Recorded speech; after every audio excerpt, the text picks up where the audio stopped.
Mick, it's a delight to catch up with you. How are you? I'm great. I couldn't be any better. 35 years together. What's the secret to a great collaboration like that between yourself and Tony? Sure. It's just, I suppose, it was a pure accident.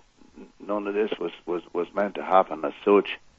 We set out to kind of be semi-successful in Ireland. That was the plan. And everything else that happened after that was, I suppose, an accident and a bonus. It's been a great partnership, hasn't it? Were there ever times where you sort of have strayed apart from each other? Have you're not sick of each other, are you? No, we had no problems. We were playing together for 43 years and were Foster and Allen for 35. Wow. And in all that length of time, we have this unique record that we never had an argument even. Fantastic. We kind of feel the same way about the music and about the business, and I suppose the biggest thing about it was that there was never any competition within the act. Yeah. There was never such a thing as you were doing 10 songs and I'm only doing 8. Yeah. Or you were singing this one and I should be singing it. That kind of a thing never existed for several reasons. We started it as a business, and whatever it took to make the business successful, if that meant that I was doing everything and he was doing nothing, or he was doing everything and I was doing nothing, that didn't come into it. Yeah. As long as what was being done was commercially successful. We were lucky enough that that's the way it was. He does all the classy songs and love songs, and I do the instrumentals and I suppose the light-hearted up-tempo ones. I guess you basically explained it there, but that makes good sense. You had an understanding before fame came along, and I think a lot of the great partnerships over the years that haven't lasted the test of time, perhaps they were good friends at the time and they didn't sit down and really plan out what they wanted to do and what their relationship, because obviously your relationship does change when you become stars. I don't really know in our situation. We still lived where we grew up. Tony actually lives beside where he was born. Yeah. I moved to the Mullingar area almost 50 years ago, and I still live very close to where I grew up. I still go around with the guys I went to school with, and this kind of carry on. Yeah. So, our lives wouldn't have changed very much regardless. We're still playing the same type of music that we were playing 43 years ago. Yeah. Mick, can we go back to where it all started for you? When did you first meet Tony?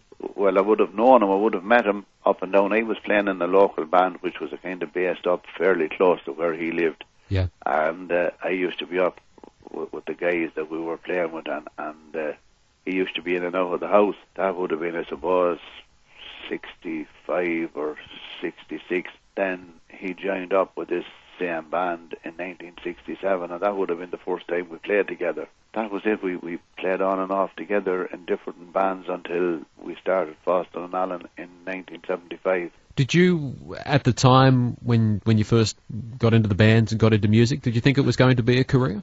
Well, I always hoped it would, but we were pushing that way from day one. As soon as we discovered that we could make as much money playing music as we could in a job, yeah, we were happy enough to go professional and chance it at that. Wasn't supposed to get any better. That was supposed to be it. We were supposed to make a week's wages playing music instead of doing the day job. And everything else then that happened was a pure bonus. Getting paid well to do something that you love, it's good, isn't it? Sure, it's great. Yeah. It's magic, and you'd be doing it anyway. In the early days, I played nothing only traditional Irish music. I still go around with the guys that I went around with in the 60s playing that type of music, and I play as much music when I'm not on tour of a different variety. Now it would be all traditional Irish music, but I would play as much of that as I do play the other stuff on tour, and I'd be getting no money for it at all. Yeah. Can we go back to 1975? It was a meteoric rise, you must admit. By 1978, you had your first number one. It must have been an amazing ride those first few years. It was hard work, but I mean, we were a lot younger then. You know, it was very enjoyable, and the challenge was there to see if we were right. As it turned out, we were. You know, our argument was that we could do this and that we would be successful. And then the fact that there was only two of us at that time meant that you could live easier than say a guy that was in a 4 or 5 piece band. At the end of the week, we only had to divide it 2 ways, where a lot of lads would have to divide it up 4 or 5 or 6 ways. Yeah. So it wasn't a major operation. And as I say, at that stage we were a lot younger, and you'd have serious energy, and everything was new. When you get a radio play, it was magic, and when you get a television spot, you know, that was serious altogether. At that time, there was only the one radio station in Ireland and only the one TV station. So if you got a play on the radio, everybody in the country heard it, and if you got a spot on TV, everybody in the country saw it. Do you remember hearing yourselves on the radio for the first time? Yeah, I do indeed. Yeah, I do indeed. Back in 1978, we had our first single called "The Rambles of Spring," and that got its first play, I think, about the 23rd or 4th of June, 1978. Yeah, and you know, at that stage we'd be glued to the radio, and you'd have the radio on every day, and we got a serious amount of airplay with that song. And then Bunch of Time came after that, and it was the biggie. Come on, you maidens young and fair, all you that are blooming in your prime, always beware and keep your garden fair, let no man steal. Wonderful success early on in Ireland. I guess the next point of focus for you was to spread that success across the UK to start with. Yeah, well, that was a kind of an accident as well, because Ireland was, you know, our plan was Ireland and nowhere else. Oh, really? And that went out the window, didn't it? More or less, because an English company owned by an Irishman but based in London, they brought out Bunch of Time in the UK, and I mean it went into the British top 20.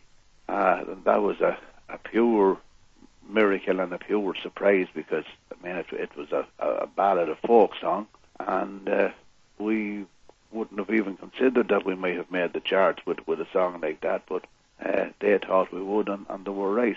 So then the next year we brought out Maggie, and it was got into the British top 30, and then it went on over to Australia and New Zealand, and went to number 1 in both places. So, you know, suddenly from just playing around about Ireland, you know, a lot of the world was opening up. In regards to Maggie, it's a song that's close to the heart of many Australians. It's a song that we always, when we think of Foster and Allen, Maggie always comes to mind. What was the story behind the song?